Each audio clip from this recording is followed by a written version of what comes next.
Now we whip over the page. Right, some more thank yous.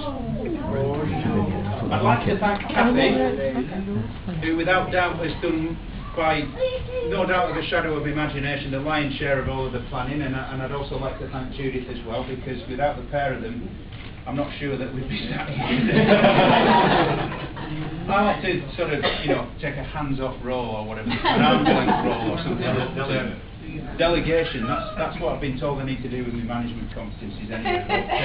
No, I'd like to raise a toast to Kathy and her mum for making such a fabulous job of the planning and preparation. So, to Kathy and Judy. What I should say as well is that my role in the last few days has been to iron the shirts. Not just mine, but the best man and the ushers. The father and the father. So that was my job.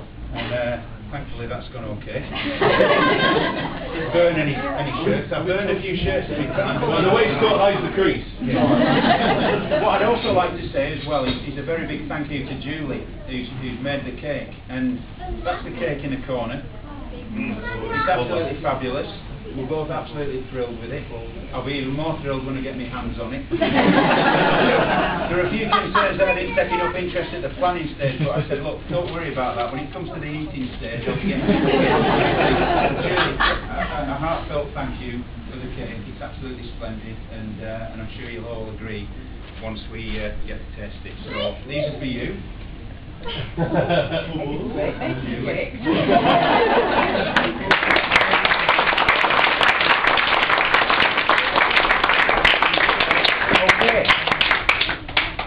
What I'd also like to do, I've got a very special presentation to a very special lady. A lady who's been close to my heart for a long, long time, my dear Nan. So this is for you, Nan. Thank you very much.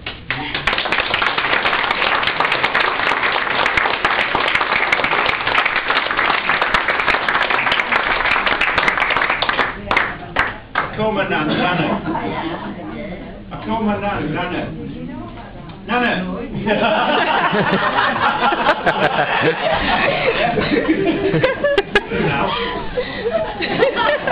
What I'd like to say about my Nan is that my earliest memory is when she took me to a place called Grange over Sands. And I know that we talked about this. And I was only 3. I have this strange memory where I can remember lots of things from when I was like 2 and 3 and stuff like that. But I remember we were having a fight, you to get me off the bus, is that right? I wanted to be a bus driver, It hasn't quite worked out like that, but anyway, so that's to my Nan. What I'd like to say, just finally, before I hand over to the best man, is first of all, I've already said this, but thanks for coming. Thank you, both Kathy and I, for the wonderful gifts. Okay, absolutely splendid. We really, really appreciate those. But most important of all, that aside, the most important thing to both Kathy and I is that everybody who's come today is absolutely brilliant. And it wouldn't be a quarter of the wedding, as nice as Kathy is, if it wasn't for everybody else that's here. So I toast you all, a personal toast from Kathy and I.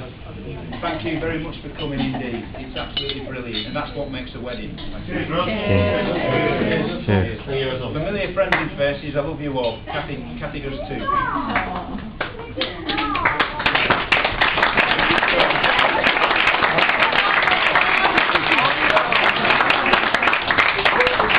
Season now, so if you want to do a bit of a Mexican wave, right. One Russell Nelson. Well, that's probably true, but I've been on the internet.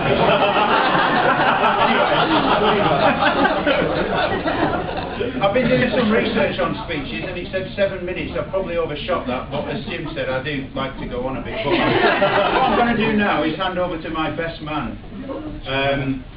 What should I say about that? Well, first of all, I've known Anthony for quite a long time now. I think it's about 18 years. He's one of my dearest friends, along with David, who's one of my ushers as well. Ben, obviously, my usher, my other usher. So thanks to those. What I'd like to say before I mention any more about the best man is about the ushers actually, and what a couple of charming gentlemen they are. You know, absolutely. a real couple of lookers. I'd also like to point out that my speech hopefully has been fairly eloquent. I hope it's been well received. It's a damage limitation exercise now, you know, because it goes off to the best man. That's what he's going to say. He's got lots of tales, prepared to be amused. He's a top guy.